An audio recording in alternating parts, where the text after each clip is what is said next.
and we are live. All right. Good morning, everyone. Bonjour tout le monde.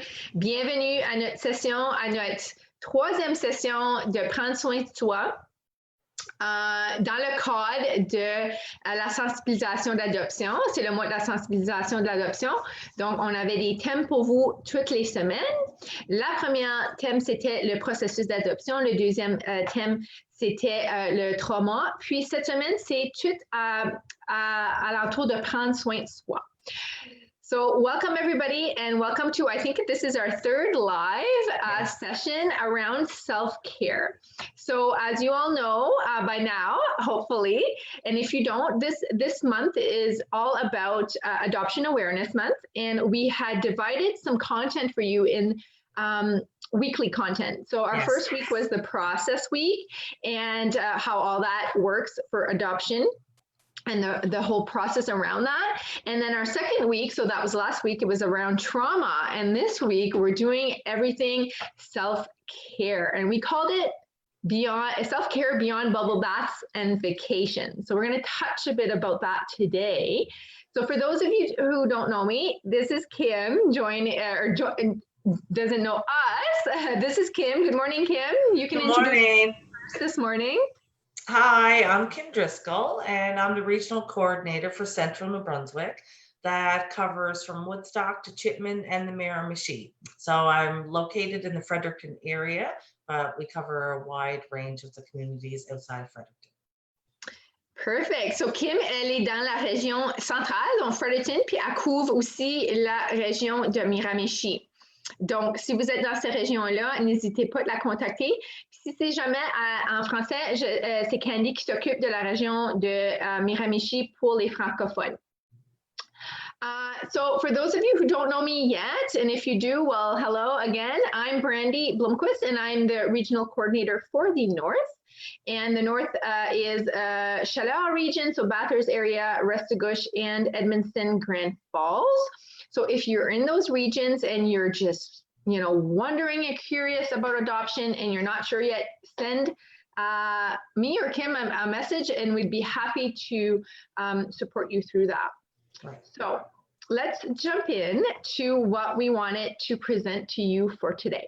So when Kim and I were on the task to bring about, this self-care and what we wanted to offer you as participants through the network or through just, wondering about adoption, there's a big relationship around how we care for and caregive with our kids that we adopt. And the relationship between how we take care of ourselves. Yes. So when Kim and I were discussing about what we really wanted to bring to you, we are mindful of this idea of self-care and it being kind of out there, as this, for lack of better words, as a superficial, not superficial, but this way, okay, take care of yourself, take care of yourself, take care of yourself. When we hear that so often. And what we wanted to bring is this under layer of self-care. And so we called it self-care beyond bubble baths and vacation, because even though those things are excellent and they're a great form, right? They're a great form of really nurturing ourselves. We also wanted to present this underlayer of self-care through empathy and compassion for ourselves. So we're going to dive deep into what that actually means and how does that help us be better caregivers, if you will, or be in a better position to parent through adoption. Yeah. So that's what we want to talk about today. And Kim is an adoptive parent, and she will be able to give us a sense of how that kind of worked for her throughout her own journey. Yes. So that you get an actual example of what we're discussing today. Donc aujourd'hui, ce qu'on voulait faire, quand Kim et moi on discutait par rapport à qu'est-ce qu'on voulait apporter pendant cette semaine de prendre soin de soi, on réalise, oui, il y a tout l'aspect frontal de prendre soin de soi, c'est de prendre le temps pour toi, puis de faire sûr que tu fais des activités qui te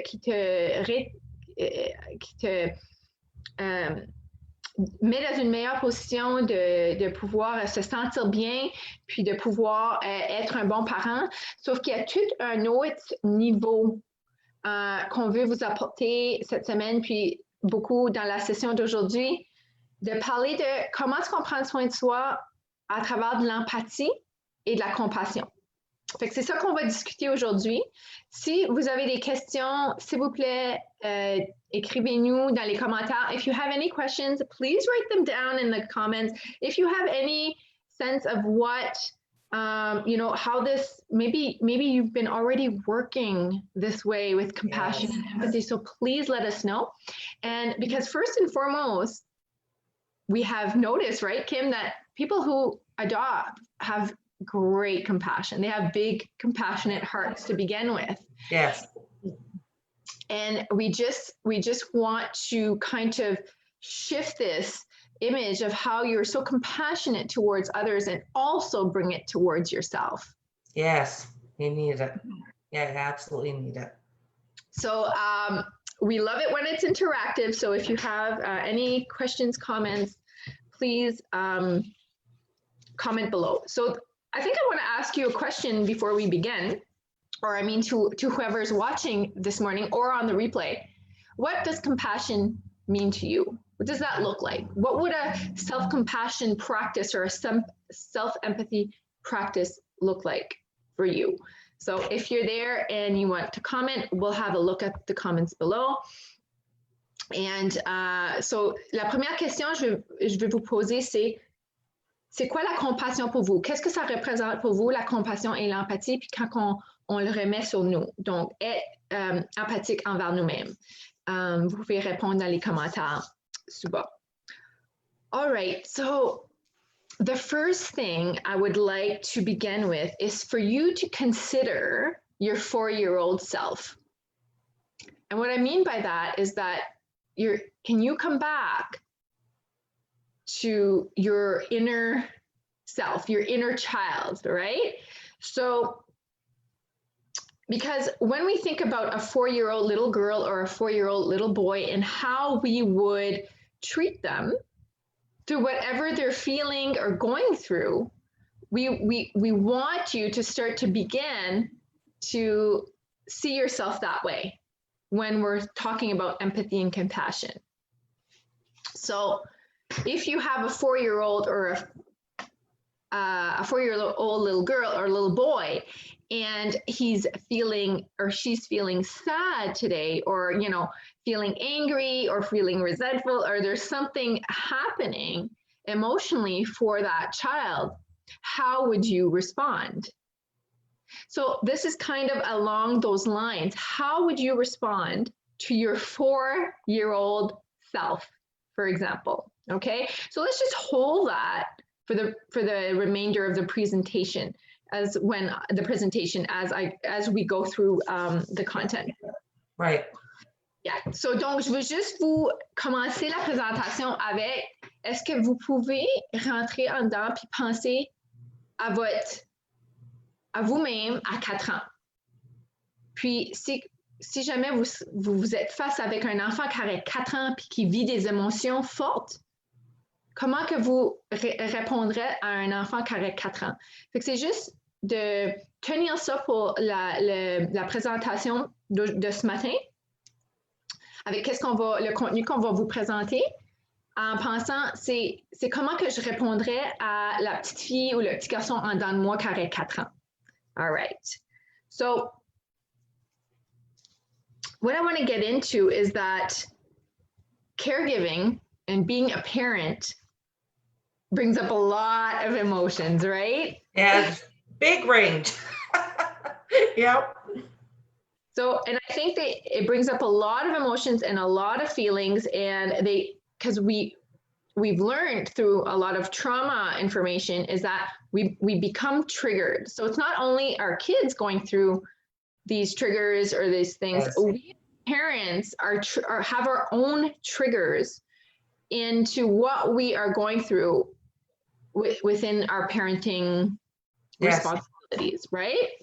Yeah. It leads to secondary trauma, right? So it's very important what we're going to try and give you those strategies today to keep that from happening. Exactly. So we want you to begin to contemplate or think about how you can honor your feelings or Yes. your triggers, whether they are good or bad. So let's Yes. just say, you know, Yeah. so let's just say for the purpose of this presentation, there's no good or bad right now. There's just feelings. Right. So whatever that is, whatever that comes up, so we can feel guilt, we can feel resentment, we can feel shame even of ways that we're triggered and we react. Yeah. So we want here, it's to emphasize this the message around, can we start recognizing what's coming up, right? The feelings we're having, and respond differently.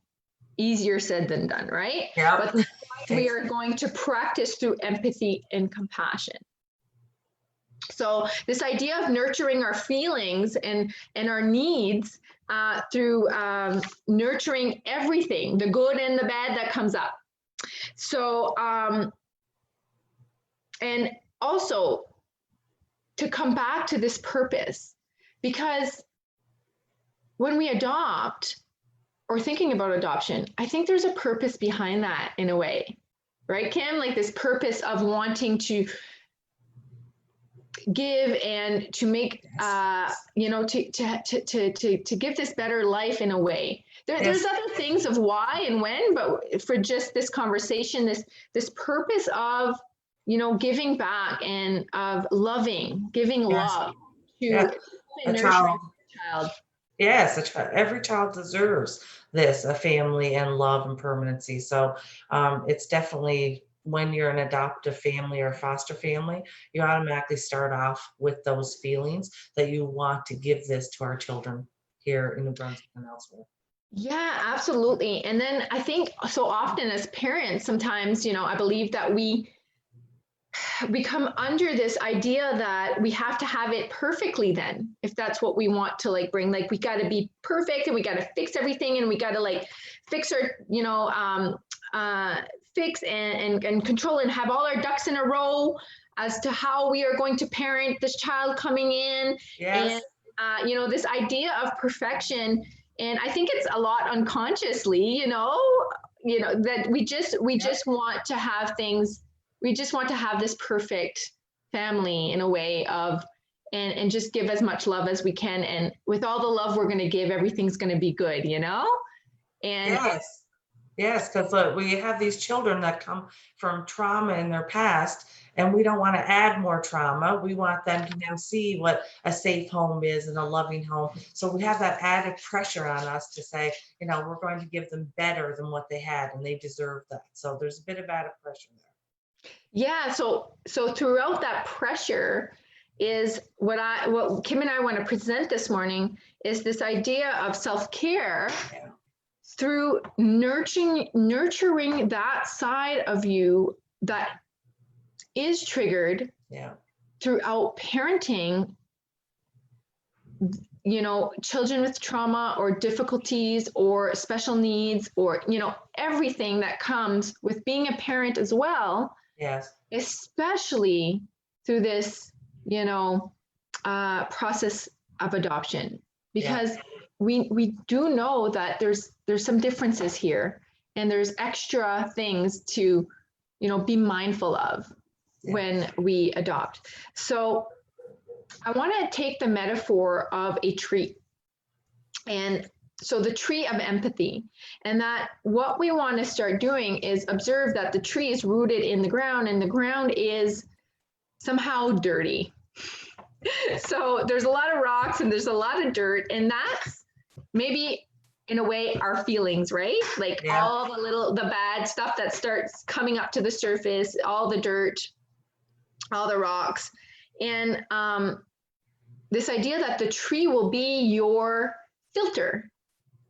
So empathy and compassion will be your filter. So if we can start viewing it as that whatever bad or good feelings you're having, you you let it go through the tree filter of empathy and compassion. Yeah. So we can start being easier on ourselves through the hardships or the difficulties that we go through, because we know we do go through some. Yes. And Kim and I are going to discuss after this a little more of how that actually looks like, and what we can do, you know, to give you more tips and strategies and tricks around, you know, what actually through examples, you know. Yes. Yeah. So the first thing we want to do is observe how we talk to ourselves through those triggers, because maybe we didn't handle the situation so good, and then a lot of emotions can come through, and then we can have this negative self-talk around ourselves and say, oh my God, I was a monster, I did it wrong, or, you know, I'm wrong, or I'm not good enough, or I don't have my ducks all in a row. And, you know, we start feeling like we don't know how to do this, and we're not doing it right. So if you felt like this, it's normal. We've all felt like this. So the first thing we want to do is start observing. So it's all this idea around self-awareness. So start being aware of what's coming up for us.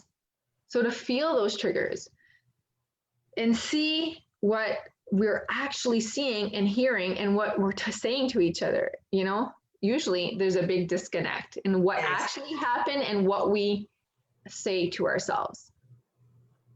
And then the second thing, I should have had slides here, it would have been easier.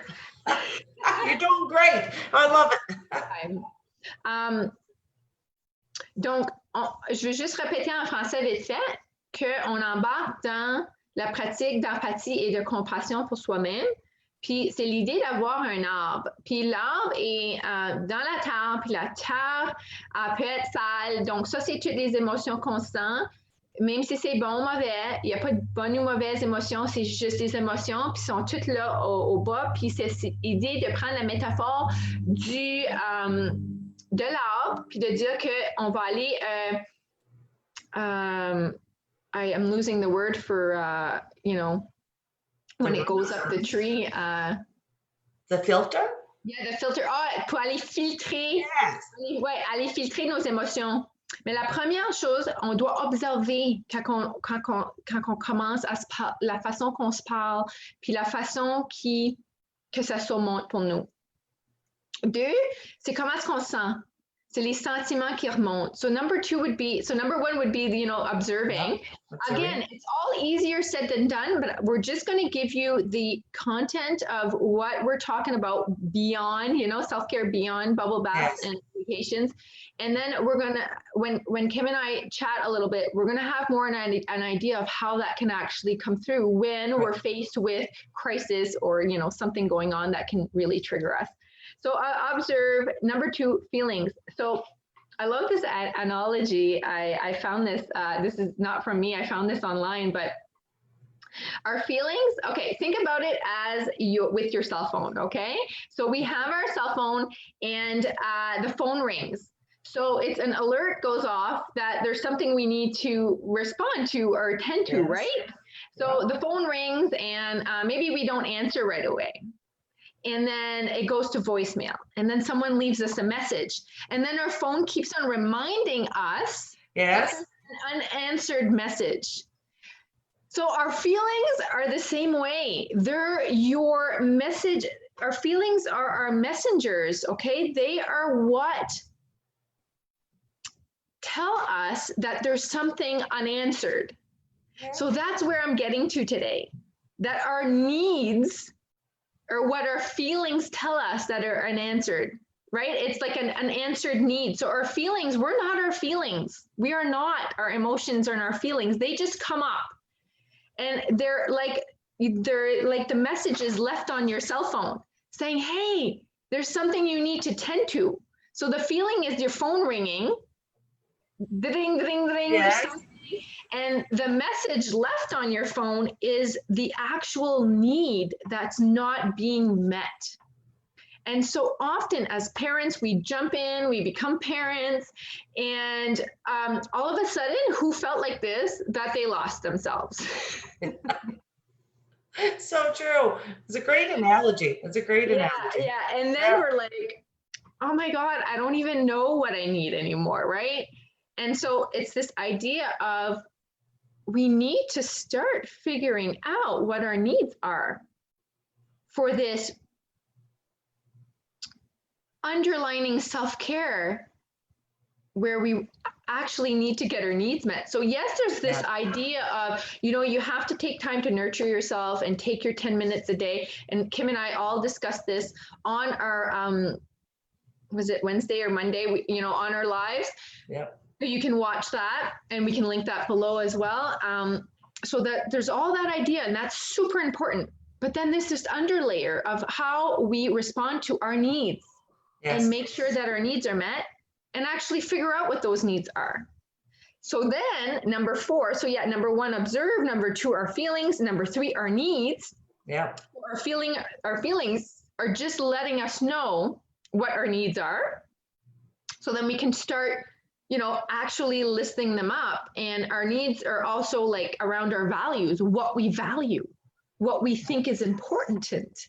So this is all connected. And I know it can seem a lot and overwhelming and complicated, but that's why we're just starting to present this, right? So that we can support you through that, through figuring out your needs. And actually we have a support group tonight, which we want to, talk about all of this. So number 4 would be the request. And the request part is for you to actually either go and meet those needs, like with an action, or through connection. Okay, so we want to make sure that we have this request, and this request brings us to maybe we need boundaries, but we can't put boundaries if we don't know what our needs are. I mean, we can, but so often they don't relate to our needs. So we still come and we feel depleted, and we still feel resentful, and we still feel all these things that then we, it's the vicious cycle. Because if we're depleted and, anxious and stressed and all those things, then the self-talk continues. We're not good enough. We shouldn't feel this way. We don't allow ourselves to feel that, so it's this idea through empathy and compassion. If we filter it up through the tree and start, noticing, okay, I'm feeling this way. Oh, it's because it's a need unmet. It's not because I'm a bad person. Yes. Those needs do come up. So I have, so let's talk about needs a little bit. Needs could look like you need alone time, you need validation, you need rest, you need reassurance. Maybe the trigger came up and then you realize, like, you know what, I haven't been reassured that I was doing a good job all day. Right? And there's nothing better than hearing that, right? Like, it's so nice. It makes you feel so good when someone validates and what you're doing and shows that it's affected them in a positive way. Yeah. So before I go on and on and on, because I can get really excited about this stuff and talk a lot about this stuff, I really want to make sure that we get some concrete stuff for you as an adoptive parent. So is there anything that comes to mind, Kim, when we're talking about those triggers and that cell phone ringing and our feelings are coming up, and the way that some needs and maybe around validation or reassurance, is there something that pops into mind? And if it doesn't now, that's okay, we can do it at the end as well. But is there something coming up as an adoptive parent for you as everything we just talked about? Yes, well, your analogies are great, and I relate to them, absolutely. And when you were just explaining the needs, I related that actually to my son, who I adopted. He goes through the exact same thing. He needs that validation. He needs to, because he becomes dysregulated quite often due to his trauma in the past. And he self-hates. He hates that he makes the mistakes.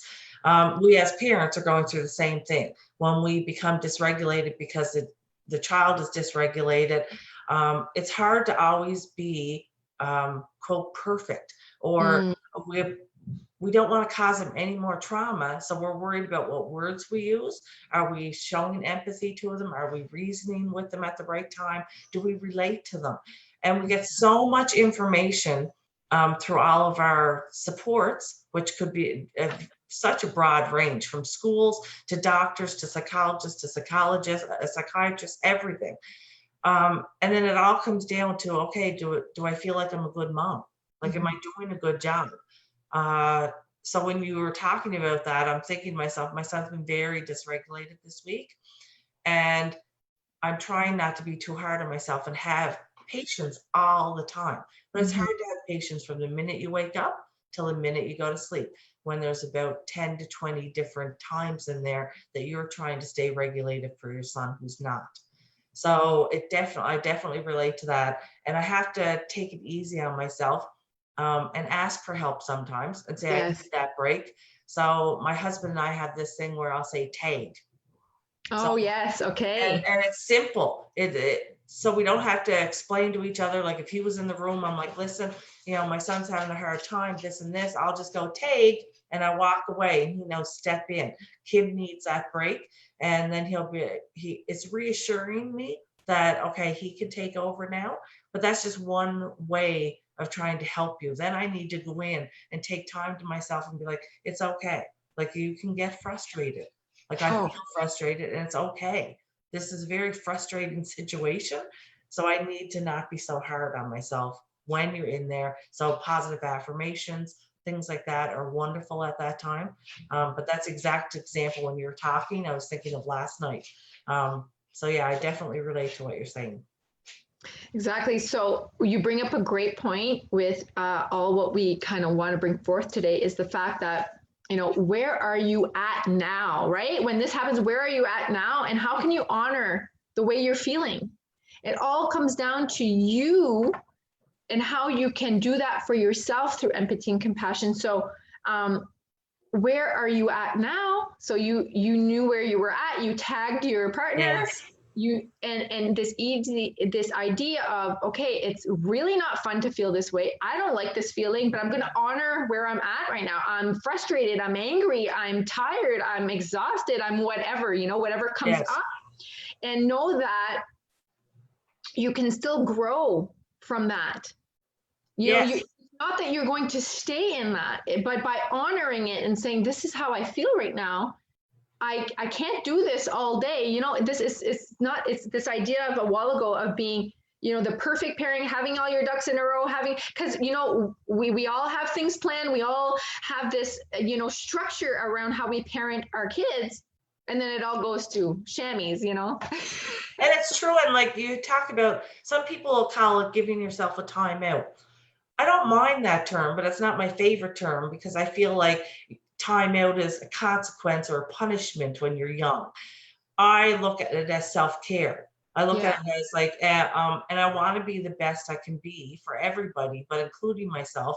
So if exactly. I take myself out of that situation, I don't allow myself to get too overwhelmed that my reactions then become negative, and Mm-hmm. I add more Fuel guilt. to the fire in a way, Yes. Yeah. So I don't look at it as a timeout. I look at it as I took the time to reassure myself, give myself the break, come back, breathe a little bit, and then I'm more prepared to deal with the rest. And I can be that functioning, high functioning mom that I need to be while he's dysregulated. Absolutely. Thank you so much for sharing that, Kim. It's a really important one. And on that, with what Kim just shared with us, I want to do a little exercise with you guys, okay? And this is something, it's called the daily self check-in, okay? And you can do this every day, so not just when you're triggered, okay? And so if you practice it every day, or every other day, I don't want to put too much pressure on you guys. It's just like I do it every day, as right when I wake up, and I do it before I go to bed. So I want to share this little exercise where you can start doing this daily self check-in, so that when you are triggered and when you do, become confronted with a situation where you might have these feelings start coming up, you'll be in a better position to do the self-check-in and be able to go see what your needs are. And we'll come into needs again in a little bit. So, donc, Kim nous disait juste un exemple de comment est-ce que c'était vraiment dans sa famille par rapport à quand elle réalise que c'est trop, puis elle commence à voir ces sentiments-là. Elle a une petite stratégie avec son partenaire parce qu'elle fait un time-out, ou pas un time-out, mais un tag, puis comme elle va prendre un break, puis c'est cette idée-là de ne pas être dure sur elle-même pour comment est-ce qu'elle se ressent dans ce moment-là. C'est très difficile, mais à pratique, elle le fait. It's all about practice, right? It's not about getting it right. It's not about doing it once that, all of a sudden, everything's okay. Exactly. Yeah. Really, this idea of practice. And thank you for also mentioning that with Connor, it's the same thing. So we got to realize that for our kids, they're going through the same thing. What we're doing today, we're talking about adults, but it's the same thing with our kids and how their needs with their feelings and what's going on. There's a need not being met somewhere, and to meet that with empathy and compassion and hold space for that, right? Yes. This idea of holding space for ourselves. Okay, so let's dive in the daily check-in. Ça fait que je vais partager avec vous autres une petite stratégie. Je vais le répéter en français après. So, number one, how am I feeling right now? Okay. That's the first step. Yeah. Just, hey, how am I feeling right now? Number two, what thoughts am I having around how am I feeling? Because they're two different things, right? So that's why this idea of having compassion for our, we are not our thoughts. They just come about like emotions, they just come about because we are the observer of those thoughts. So why don't we fill that in? Why don't you ask me these questions so that we can show exactly how it works? So the first question you said is, how am I feeling? So if I looked at this morning and when I woke up and I said, how am I feeling? So I would have said that I was feeling, and you have to think about this, right? Because there's so much like you're thinking, I would say that I was feeling a little bit dysregulated because of yesterday. That's how I'd say. Yep. Okay, so let's say you're feeling dysregulated. So for those of you watching now or on the replay, if you have time, or take the time for you and take a piece of paper out and do this exercise with us. It's important because the more you can know how to do these steps, it'll get better. You don't need to write it down. You'll just get better at doing it. So, okay. So Kim, how were you feeling this morning? Dysregulated. Okay. What thoughts were you having? So we ask ourselves, what thoughts am I having around the way I'm feeling? So what thoughts are coming up for you? I would say a lot of it would have to do with, I worry. So like my thoughts of worrying about my son with my strategies that I use to help him stay regulated. Am I using the right ones? Were they effective yesterday? Perfect. So so then you're starting to become like the first thing I had said, observation. Yes. So this is just being observant, being aware. What am I feeling and what thoughts are coming around? What am I feeling? So there's worry and, have I been effective? And it's all this like self-talk. Self-doubt. Yeah. And a lot of it is negative. And Kim and I had mentioned earlier this week, we have about 60,000 thoughts a day. And unfortunately, most of them are negative. Yeah. So we want to start being aware and then not feeling bad or judge ourselves for those thoughts. Right. We just want to know their thoughts and like we can observe those thoughts and choose to respond differently eventually, right? Yeah. So, okay, number 3, how does it feel in my body? Like, how's my body responding to those thoughts and feelings? Exhausted. That's how my body would feel. Yep. Tired, exhausted. Yep. Yeah, so it's this idea of, we've heard it before, this mind-body connection, because what we think about ourselves, what we feel, does come up in our bodies. Yes. So we just want to start being aware. Does it make us feel, do we get a knot in the stomach? Do we get our throat all funky? Does it make us feel like we want to vomit? Who knows? It can come up. Oh, it can come, absolutely. This awareness around how our kids, how it's affecting our children as well. So their thoughts and their feelings are not them. They can be the observers of these feelings and thoughts as well. And so often our kids will say, oh, I have a sore tummy, or I have a, Yes. or, Yes. I'm feeling hungry, or I feel like vomiting. And we're like, we don't even know what just happened. Like right? Yeah. So often.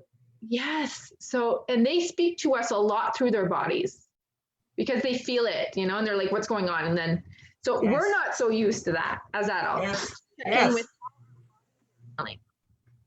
Number 4. I know there's a lot today, okay? And I'm going to stress No, that. it's a great exercise. We're showing them how to, we're showing everyone how to And implement you can it. rewatch this video, Yes. whenever. So I know we go live a lot, but the lives are all saved. They're all on our website, maybe YouTube. I'm not sure where we're all putting them, but they're there for you, Yes. okay? Number 4, what predictions or assumptions am I making about my day ahead now? If I would say that I'm preparing for it to be another difficult day. So automatically you think that negative side first. And then, of course, probably I won't answer more because I'm thinking it'll lead me into more thoughts in a minute. But yes, that I'm going to have a difficult day. Yeah. So, so we set ourselves up. And it doesn't mean that it won't be a difficult day, because it might be anyway, right? Yeah. It might be anyway, because we have no control over like exterior things, but we do have control on how we're setting ourselves up for our day. And wouldn't we want our children too to set their day up? Yes, and that's what positive way. Yes, and when I say that, it seems like it's going to be negative, but to me that means what can I do to prepare for that? So when I think this is going to be another difficult day, it's not that it's, oh goodness, it's okay, now what can I do? So I think forward, Yeah. Yeah. So it's in this way of, what do I need today? Yes. To nurture myself through whatever happens. So it's not this positive psychology, because positive psychology is excellent, okay? But it's just not this idea of just, plowing through with positive, okay? That's not what it is. Because if you acknowledge how you're feeling in your body, it's like, it's not right or wrong what you're feeling. Right. It's taking it all, like whatever negative feelings, you acknowledge them, you hold space for that, what you're feeling, but you are now choosing differently. You are going to choose differently on how you want your day. So this is your response. So this is our idea in trauma talk, where we say, we relate. So we're relating to how we feel. And instead of reacting, we're going to respond for our day now. Yeah. Right. So we're going to try to set ourselves up. And it's this idea of trying. It's a practice. It is a huge practice. And I hope that people know that you're not going to get this right away. Or some days you might be like, wow, that worked really easy. But then next week, the strategies that you're using don't work, and they don't work for 2 or 3 weeks straight. It's a constant evolving process that we have to go through. Our children are constantly evolving and aging and recognizing stuff that they're going through. We are going through. We're all evolving. So it'll always be changing. Yep. Absolutely. And then it's this idea again, and I'm going to stress it so much because I'm still going to continue with these self-care talks on Mondays. How do you treat yourself through when it doesn't work? This idea of empathy and compassion still comes up. Can you be easier on yourself? Can you stop beating yourself up for whatever went wrong? You are not responsible for everything that goes wrong in your life. That's a big one. All right. So number 5, is there anything from yesterday that's still impacting me this morning or today? Yes. I was talking to my friend last night, and that was part of my self-care once I got my son to bed and he was rested. And I was speaking to my friend, and I sat back and I thought, I had the time then because he was so dysregulated. It was a very rough day yesterday, but he was laying on his floor. And as you say, you feel it in your body. And he just doesn't have all the right words yet to describe everything. He's getting better at it, the communication side of it. But his body was tortured yesterday. He was laying on his bedroom floor, with such stretches and rolls, and his face was so sad and contorted, and because he was in the red zone, as we call it, right? The zones of regulation. And I looked at him, and instead of trying to just be, I empathized with him, but I tried to connect immediately. He looked so tortured that I was so empathetic to him that I was like, do you need a hug? Because I felt like I wanted one too. I don't like seeing my son in pain. So I felt like we could connect in that level, and our bodies would connect, and then our heartbeats Absolutely. might connect. And he had, that connection is very important for children with attachment disorder also, and he suffers from that. So that stayed with me because it hurt me. And then I, of course, questioned, okay, did I follow the steps that I normally do? Did I relate to him? Did I reason with him? Because it's not the time to reason with him when he's in the red zone. Well, I'll do that tomorrow or on the weekend when we have quiet time with him. Yes. He's peaceful. So that today is what stayed with me from yesterday, because then I was like, oh goodness, did I do the right things? And I feel like I did. So this is where I'm trying to validate my own feelings today and say, no, like I think I did really good with him, but I couldn't control his emotions. And I can't take that on because I can't always control his emotions. He's not in control at that time. So I can just give a safe surrounding. I can be Yes. there with a calm voice. I can be there for a hug, and ask, what do you need from me? I ask, I'm like, Connor, what can I do for you? Because both of us don't know sometimes. We don't have the answers. No, that's it. So that's what stays with me today from yesterday. Thank you so much for sharing, Kim. You bring up a great point around hugs and how they are actually excellent ways to calm our nervous system is through hugs. We often think that we have to have these big, huge strategies. Hugs are a huge one, breath, and hugs. Yes. And 20-second hugs are more, because it takes 20 seconds for Very the much. connection from the heart to heart connections to start, Yes. forming. I love that. Thank you so much. And it just reminds me, when you're saying your story, when you were telling us your story right now, is that how often do we get that, right? That empathy and that validation and that Yes. reassurance. And this is not to say, it's just that, can we bring that into our families and our practices and be all on the same page that we do need reassurance and we do need validation, and that is one of our needs. Yes. So it brings me back, we're going to get into needs, but what do you need? And these feelings and these check-ins will bring you to what you need, because the number 6 and last question of your self check-in is, what do I need to do to support my well-being today through all of this that we just went through, right? What do you need to support you through the day then today? I would say to have someone to relate to. It really makes me feel like I'm not alone when I know I'm going through such difficult times, and you feel like you're isolated in your own home, and you look out and you feel like you're looking at all, a lot of happy families, and we are happy a lot of times, but we have a lot of trauma with my son. So we have a lot of dysregulated times. I try and balance them out as much as I can. But for me, it's to relate to someone. It's not that I'm asking for a pat on the back. I don't need someone every day to say, oh, you're perfect, or what I need is to relate. And then they can say, you did a good job. So I don't look at it as a pat on the back, because to me, that's just like, I don't know, it minimizes it. That everything that you take to stay regulated, and how much love and compassion I have for my family and my son.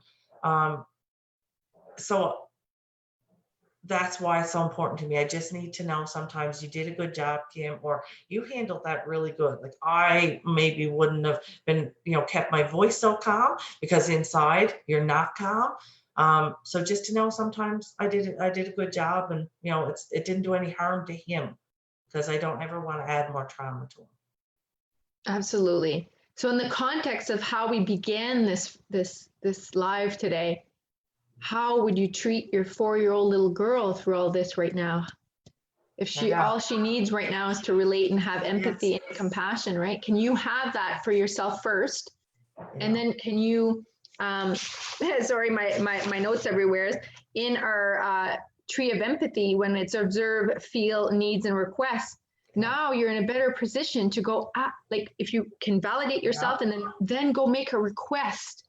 Where can you get that sense of connection and do an action towards getting that need met, getting that validation met, getting that relatability met?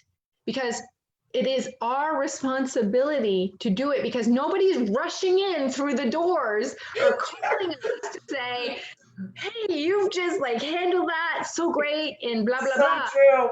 Yep, it's so true. So we need to start being empowered in the face of these challenges we are going through, and know that the 4-year-old little girl or little boy inside of us needs this validation right now, or this reassurance.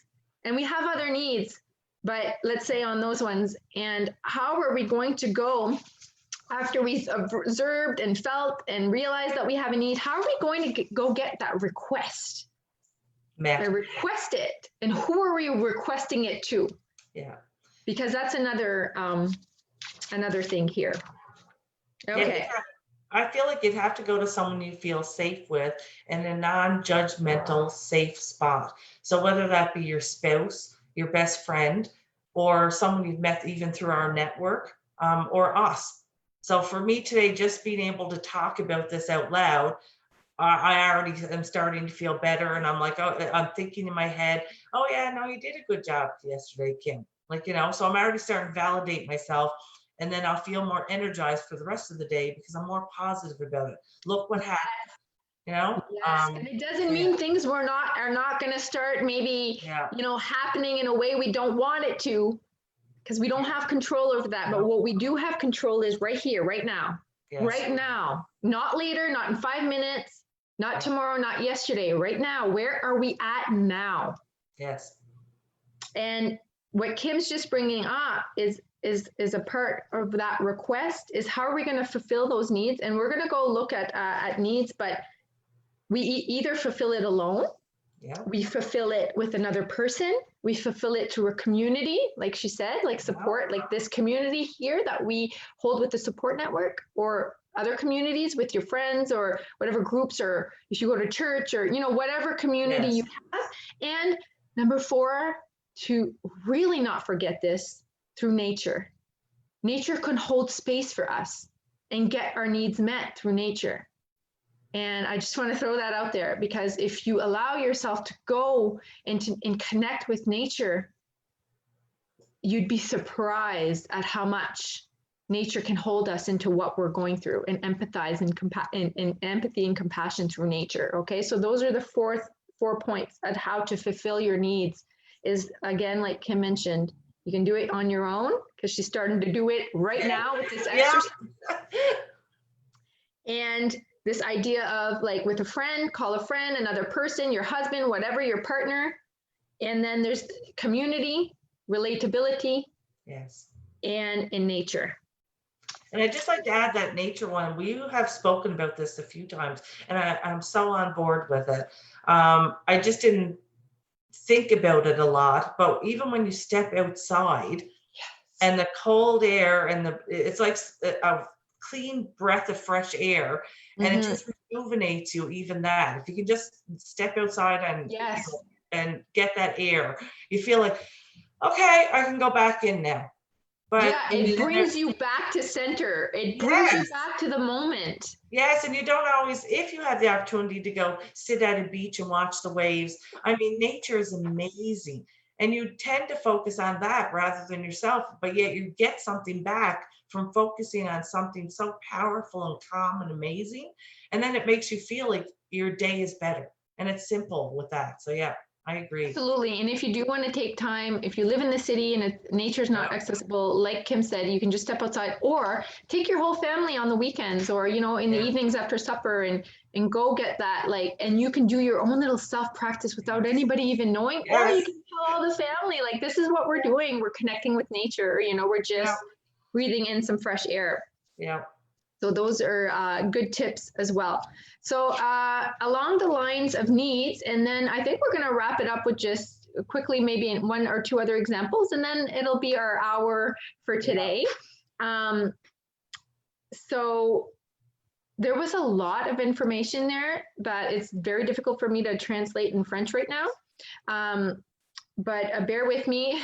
We're going to get to that. And I'm going to do a resume, I think, as we go. Or I can go quickly, see where we were at. Oh yeah, it was the whole exercise. Well, I think I'm going to do a live on that exercise in French. Yes, it'd be great to do it with I think I'm going to do that in French live. Donc, sachez que je sais qu'il y a beaucoup de contenu, puis c'est vraiment difficile d'aller back and forth en français puis en anglais, mais je vais faire un Facebook live sur l'exercice qu'on vient juste de passer à travers avec Kim, pour vraiment déterminer où est-ce qu'on est rendu, comment est-ce qu'on se sent, c'est quoi nos besoins, puis comment aller chercher ce qu'on a besoin. Okay? All right, so needs. I think we've all heard of Maslow, his hierarchy of needs. I just want to, I'm not saying that that's not right or good. I just want to bring your attention or your awareness to maybe shifting that perspective of it being a hierarchy and start thinking about it being a co-occurring needs. Okay, they're always co-occurring. There's not one, well, I mean, there's sometimes one, yes, can be more important because if you don't feel safe or you don't eat, you know, as a need, but I just want us to start thinking about they're always happening. So it's not just one day, okay, you have your safety met and then you can go on to self-actualization like later, you know? It's just like, every day they're co-occurring. Our needs are always co-occurring. So our kids too. So it's not because they are now been adopted and they're in a safe, healthy environment that their need is met now and we don't have to look at that anymore. So it's just this idea for ourselves as well. Like all the needs of safety, survival, physical survival and physical health, belonging, community, actualization, relationship, purpose.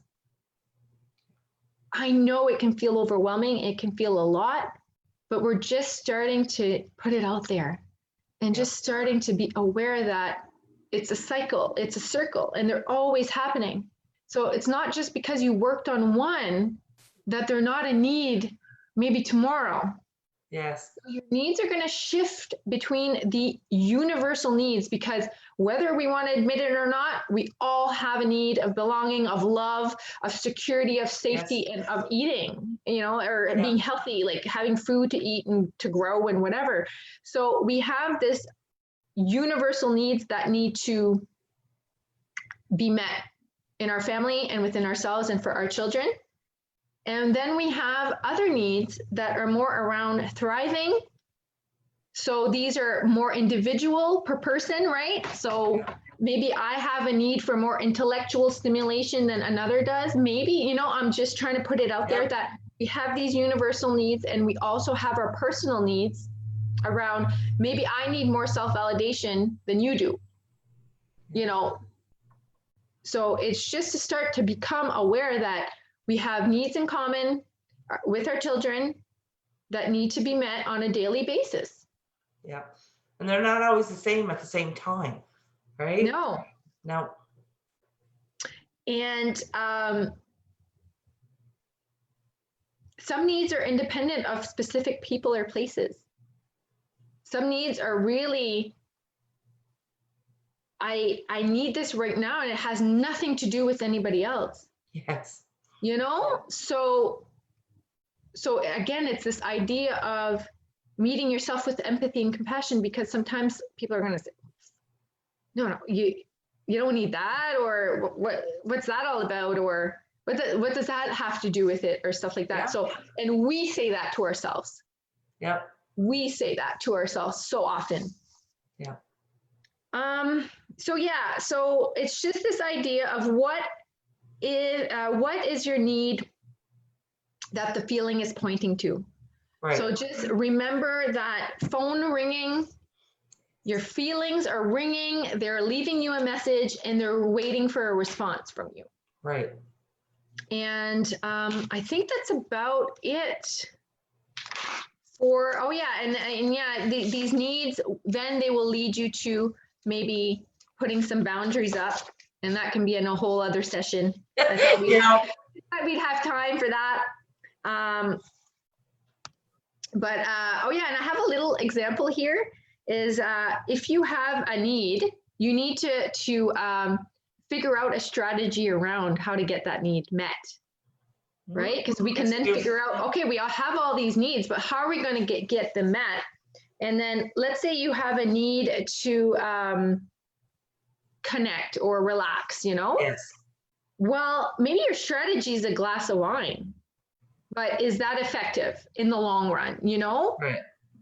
So we have to look at what are we actually doing to meet our needs, and is that healthy? So it's just a little, you know, sideline right there to look at.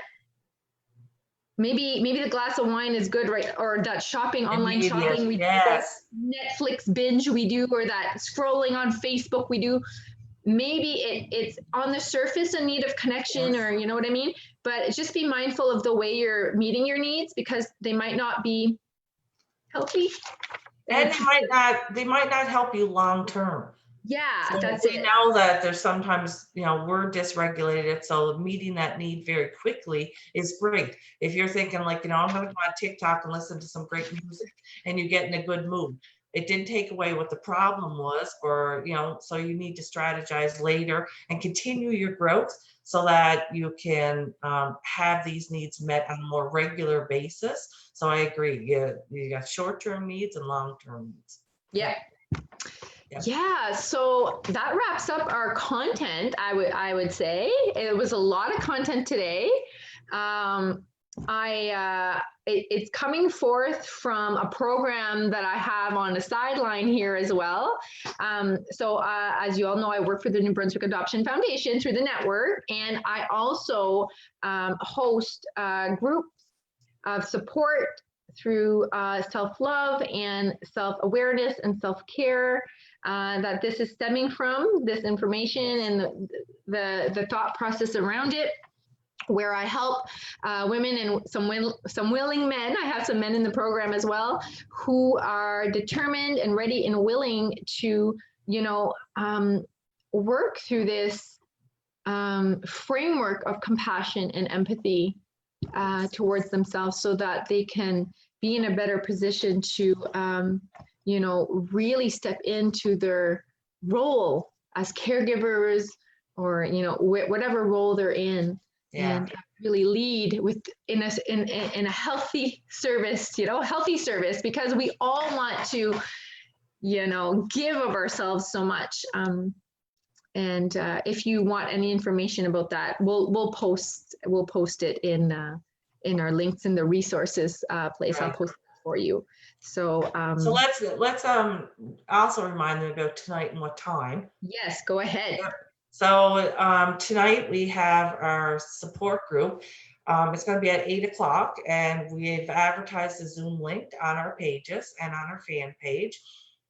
Please take a moment to join us. We'd love for peer-to-peer connection, where we're going to hear from foster and adoptive families, both pre and post, that what strategies have they tried?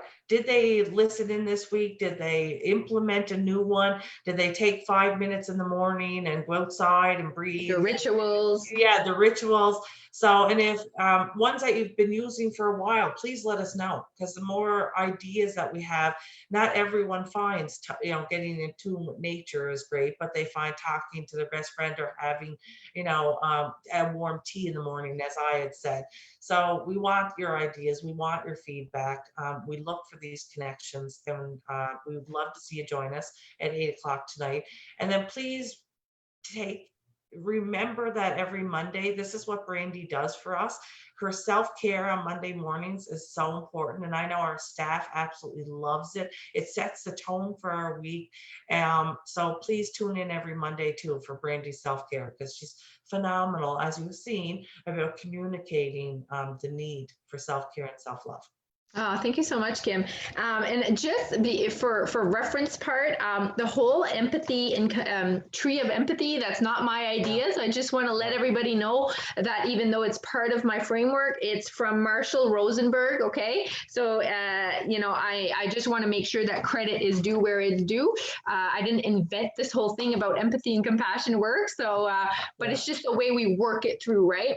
Right. I just want to let everybody know that that's from his theory. Yeah, so I'm just going to repeat in French. So, ce soir, on va voir notre rencontre de parents, puis on va discuter tout ce qui est self-care, de ce qu'on prendre soin de soi, de ce qu'on a vu cette semaine. C'est vraiment ce soir une discussion plus personnalisé avec qu'est-ce que vous faites, puis comment est-ce qu'on peut s'encourager pour pratiquer nos rituels, puis vraiment commencer à intégrer ce site dans nos vies de tous les jours. So, joignez-nous ce soir, c'est avec Kim et moi, puis c'est à 8h ce soir sur Zoom, puis tout est, on peut mettre le link aussi sous cette discussion. Puis sur nos pages Facebook, c'est partout sur Facebook, ça fait que vous pouvez le trouver. Fait qu'on espère de vous voir ce soir.